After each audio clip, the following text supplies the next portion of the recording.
दोस्तों आज आपके लिए लेकर उपस्थित हुए हैं सामान्य विज्ञान।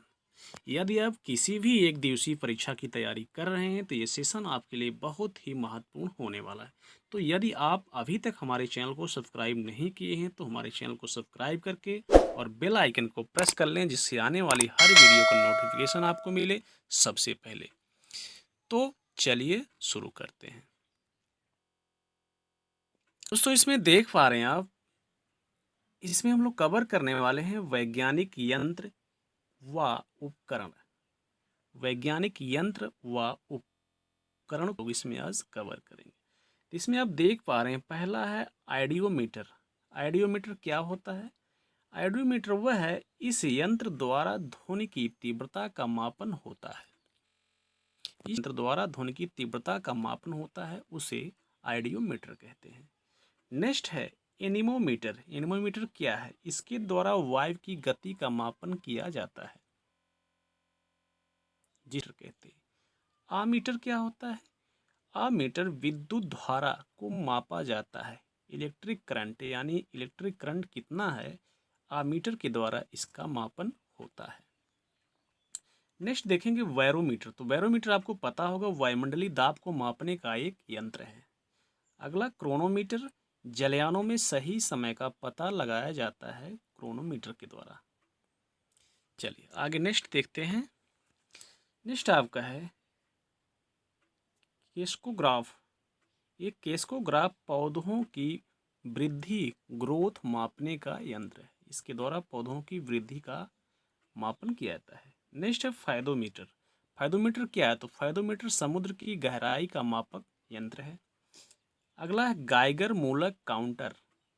ये क्या है? ये किसी रेडियो एक्टिव स्रोत से निकलने वाले विकिरण रेडिएशन की गणना इससे की जाती है। नेक्स्ट चलेंगे, हम लोग देखेंगे हाइड्रोमीटर। हाइड्रोमीटर क्या है? हाइड्रोमीटर द्रवों का अपेक्षित घनत्व ज्ञात करने का एक यंत्र है। हाइग्रोमीटर हाइग्रोमीटर वायुमंडल की आर्द्रता को मापने वाला एक यंत्र है। लैक्टोमीटर, तो आपको पता होगा लैक्टोमीटर के द्वारा दूध की शुद्धता का मापन होता है। नेक्स्ट है आपका मैनोमीटर। मैनोमीटर क्या है? मैनोमीटर, इससे गैसों का दाब ज्ञात किया जाता है।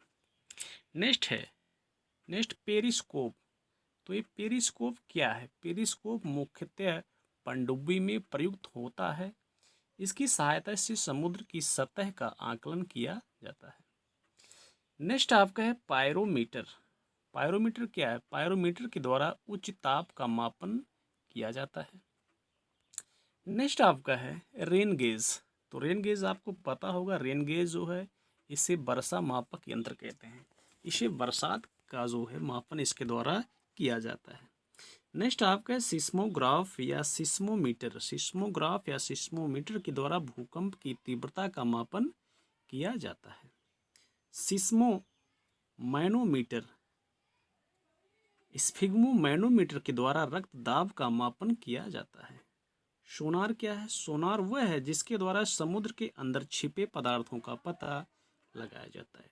ट्रांसफार्मर। ट्रांसफार्मर क्या होता है? ट्रांसफार्मर के बारे में आप सभी जानते होंगे। ट्रांसफार्मर को इसके द्वारा जो है उसके वोल्टेज को कम या अधिक किया जाता है।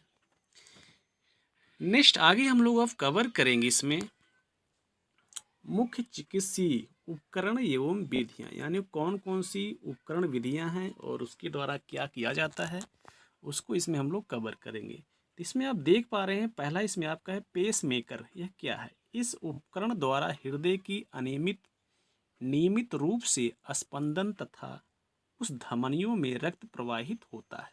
यह एक विधि है। नेक्स्ट आपका है इलेक्ट्रोकार्डियोग्राफ, ईसीजी जिसे कहते हैं। इसके द्वारा हृदय संबंधी बीमारियों का पता लगाया जाता है। नेक्स्ट आपका है इलेक्ट्रोएंस, और जिसको हम फाइलोग्राफ ईईजी कहते हैं। इसके द्वारा क्या होता है? मस्तिष्क संबंधी बीमारियों का निरूपण होता है। ऑटो एनालाइजर, इसमें यूरिया, ग्लूकोज, कोलेस्ट्रॉल इत्यादि की जांच इसके द्वारा की जाती है।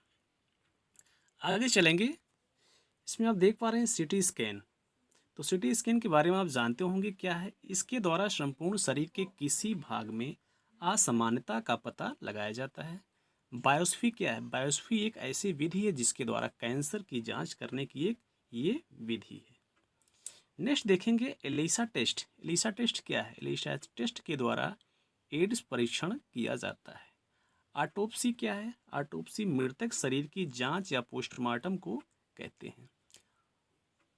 नेक्स्ट ट्यूबेक्टॉमी स्त्री के नसबंदी को कहते हैं। वैसेक्टॉमी ये पुरुषों की नसबंदी को कहते हैं। नेक्स्ट चलिए आगे हम लोग कवर करेंगे विज्ञान की प्रमुख शाखाएं।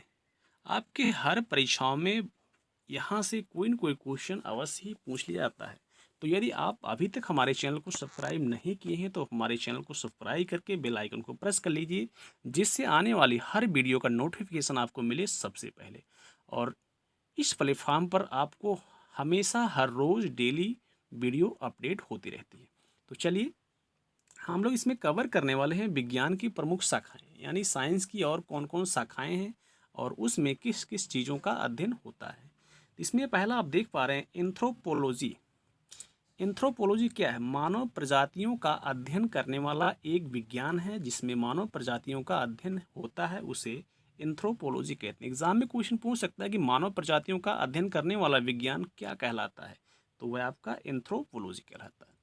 एस्ट्रोलॉजी क्या है? एस्ट्रोलॉजी ये अन्य प्रकार के मानव जीवन पर इफेक्ट का अध्ययन करते हैं, यानी जो हमारे ग्रह हैं और उसका अध्ययन इसमें किया जाता है। एरोनॉटिक्स ये क्या है? वायुयान संबंधी सभी तथ्यों का अध्ययन करने वाला विज्ञान है जिसे हम एरोनॉटिक्स के नाम से जानते हैं। एकोस्टिक्स ये क्या है? ये हमारी जो ध्वनियों से संबंधित विज्ञान है। यदि हमारी जो उसमें ध्वनियों में कोई प्रकार की समस्या होती है तो यहाँ से उसका आकलन किया जाता है। नेक्स्ट हम लोग इसमें देखेंगे एक मिक्स सिरेमिक्स। ये क्या है? ये चीनी मिट्टी के बर्तन निर्माण की एक विधि है जिसको हम सिरेमिक्स कहते हैं। अगला नेक्स्ट हमारा है कीमोथेरेपी। ये क्या है? रासायनिक यौगिक से कैंसर जैसे रोगों का उपचार ये करने के लिए दिया था, यानी जो रोगी कैंसर के होते हैं उसको कीमोथेरेपी के द्वारा उसे कुछ रासायनिक यौगिक दिए जाते हैं जिसके द्वारा उसके कीटाणु जो होते हैं वो मर जाते हैं और वो जो पेशेंट होता है उसको रिलीफ मिलता है। अगला क्रायोजेनिक्स। ये क्या है? ये हमारा निम्न ताप पर वस्तुओं के गुणों एवं परिघटनाओं का अध्ययन इसमें होता है। नेक्स्ट चलिए हम लोग बात करते हैं एक्स बायोलॉजी। एक्स बायोलॉजी क्या है? ये पृथ्वी के अतिरिक्त अन्य ग्रहों पर जीवन की संभावनाओं का अंतर्गत किया जाता है। तो आप यहाँ पे देख पा रहे हैं इसका अध्ययन इस पर होता है। नेक्स्ट देखेंगे एस्थेटिक्स। एस्थेटिक्स क्या है? यह सौंदर्य शास्त्र का अध्ययन इसके अंतर्गत किया जाता है, यानी सौंदर्य शास्त्र का अध्ययन करने वाला विज्ञान एस्थेटिक्स कहलाता है। इथोलॉजी। इथोलॉजी क्या है? इथोलॉजी जंतुओं के व्यवहार का अध्ययन करने वाला विज्ञान है। इथोलॉजी के द्वारा जंतुओं के व्यवहार का अध्ययन इसमें किया जाता है। इपिग्राफी क्या है? इपिग्राफी शिलालेख संबंधी ज्ञान का अध्ययन इसके अंतर्गत होता है जिसे हम इपिग्राफी कहते हैं। जेनेटिक्स क्या है? जेनेटिक्स जीवों की वंश और परंपरा का अध्ययन अर्थात आनुवंशिकी का उसमें पता लगाया जाता है जिसे हम जेनेटिक्स कहते हैं। नेक्स्ट देखेंगे पॉइंट ऑफ हाइड्रोपैथी। हाइड्रोपैथी क्या है? यह जल से रोगों की चिकित्सा की जाने वाली एक पद्धति है जिसे हम हाइड्रोपैथी कहते हैं। हाइजीन। हाइजीन क्या है? स्वास्थ्य की देखभाल करने वाला विज्ञान जिसे हम हाइजीन कहते हैं। नेक्स्ट हम लोग देखेंगे होलोग्राफी। होलोग्राफी क्या है? होलोग्राफी ये लेजर पुंज से ये एक बिमी चित्र बनाने वाली एक विधि है जिसे हम होलोग्राफी कहते हैं। होरोलॉजी क्या है? समय मापने से संबंधित विज्ञान है जिसको हम होरोलॉजी कहते हैं। हिस्टोलॉजी क्या है? ऊतक के बारे में अध्ययन जिसके अंतर्गत किया जाता है उसे हम हिस्टोलॉजी कहते हैं।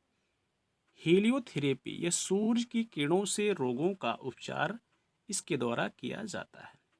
नेक्स्ट आप देखेंगे माइक्रोलॉजी क्या है? इसके अंतर्गत कवकों का अध्ययन होता है जिसे हम माइक्रोलॉजी कहते हैं। मेट्रोलॉजी क्या है? माप विज्ञान कहा जाता है, यानी मेट्रोलॉजी को माप विज्ञान कहा जाता है। न्यूमिस्मेटिक्स ये क्या है? इसके अंतर्गत सिक्कों का अध्ययन करने वाला विज्ञान है जिसे हम न्यूमिस्मेटिक्स कहते हैं। ओडोंटोग्राफी, ओडोंटोग्राफी क्या है? ओडोंटोग्राफी में हम दांतों का अध्ययन करते हैं। नेक्स्ट हम लोग देखेंगे इसमें आर्थोपेडिक्स क्या है। आर्थोपेडिक्स के अंदर जो है विकलांगता का अध्ययन होता है जिसे हम ऑर्थोपोडिक्स कहते हैं। नेक्स्ट हम लोग देखेंगे पोमोलॉजी। ये पोमोलॉजी क्या है? ये यानी जो हमारे फल होते हैं उसका अध्ययन पोमोलॉजी कहलाता है। नेक्स्ट इसमें देखिए पेडागाजी, ये क्या है? अध्यापन कला का अध्ययन होता है इसके अंतर्गत जिसे हम पेडोलॉजी कहते हैं, पेडागोजी। नेक्स्ट हम देखेंगे फिलेटेली, ये टिकट एकत्रित करने की एक प्रवृत्ति एवं कला का अध्ययन इसमें होता है जिसे हम कहते हैं फोनेटिक्स। नेक्स्ट हम देखेंगे फोनेटिक्स, ये स्वर ध्वनि का अध्ययन, यानी जिसमें स्वर ध्वनि का अध्ययन किया जाता है उसे हम फोनेटिक्स कहते हैं। नेक्स्ट हम लोग इसमें देखेंगे फाइकोलॉजी। फाइकोलॉजी वह है जिसमें शैवालों का अध्ययन किया जाता है उसे हम फाइकोलॉजी कहते हैं। नेक्स्ट इसमें हम लोग देखेंगे टेलीपैथी क्या है? मानसिक दूर संवेदन की प्रक्रिया का अध्ययन जिसमें किया जाता है उसे हम टेलीपैथी कहते हैं। वायरोलॉजी, वायरोलॉजी क्या है? वायरोलॉजी वह है जिसके अंतर्गत तमाम प्रकार के वायरसों का अध्ययन किया जाता है। नेक्स्ट हम लोग कवर करेंगे अब इसमें खोज एवं खोजकर्ता। यहाँ से आपके 1-2 क्वेश्चन हर परीक्षाओं में पूछ ही लिए जाते हैं, तो ये आपके लिए बहुत ही महत्वपूर्ण हो जाता है। तो चलिए इसमें देखिए कुछ खोज है और खोजकर्ता, यानी किसने जो है खोजा क्या। तो इसमें देखिए पहला आपका है ये विषयक नियम, गति विषयक नियम की खोज किसने की? तो न्यूटन ने की। दाब का नियम किसने दिया? तो इसमें जो आपका दाब का नियम देने वाले हैं पास्कल हैं। सापेक्षता का सिद्धांत किसने दिया? तो आइंस्टीन ने दिया। और प्लवन का सिद्धांत आर्किमिडीज ने दिया। गुरुत्वाकर्षण का सिद्धांत किसने दिया? तो न्यूटन ने दिया। नेक्स्ट इसमें देखेंगे हम लोग अतिचालकता का नियम किसने दिया? इसको देने वाले हैं केमरलिंग ओन्स। न्यूट्रिनो का सिद्धांत किसने दिया? तो पाउली ने दिया। प्रोटॉन का सिद्धांत किसने दिया? आइंस्टीन। शीतलन का नियम न्यूटन। ट्रांसफॉर्म का नियम माइकल फैराडे। तो ये जो है खोज है और उसके खोजकर्ता हैं। आगे फिर यहाँ हम लोग देख लेते हैं इसमें सिद्धांत एवं वैज्ञानिक, इसमें हम लोग कवर कर लेते हैं सिद्धांत और वैज्ञानिक, यानी कौन सा सिद्धांत किस वैज्ञानिक ने दिया। तो इसमें आपका प्रकाश का कणिका सिद्धांत, ये किसने दिया? न्यूटन ने दिया। नेक्स्ट आपका प्रकाश का तरंग सिद्धांत, इसको देने वाले हाइगेंस हैं। प्रकाश के विवर्तन का सिद्धांत, ये ग्रेमाल्डी ने दिया है। प्रकाश के प्रतिकरण इसका सिद्धांत देने वाले यंग हैं। नेक्स्ट आपका प्रकाश विद्युत सिद्धांत, ये किसने दिया? तो प्रकाश विद्युत सिद्धांत देने वाले हर्ट्ज महोदय हैं। अगला प्रकाश का क्वांटम सिद्धांत, इसको देने वाले प्लांक हैं। आगे देखते हैं प्रकाश विद्युत सिद्धांत की व्याख्या किसने की? तो प्रकाश विद्युत सिद्धांत की व्याख्या करने वाले हैं आइंस्टीन महोदय। प्रकाश किरणों के प्रकीर्णन का अध्ययन सीवी रमन जी के द्वारा हुआ है। तो दोस्तों आज के लिए इतना ही। अगर वीडियो पसंद आई हो तो हमारे चैनल को सब्सक्राइब करें और बेल आइकन को प्रेस करें जिससे आने वाली हर वीडियो का नोटिफिकेशन आपको मिले सबसे पहले।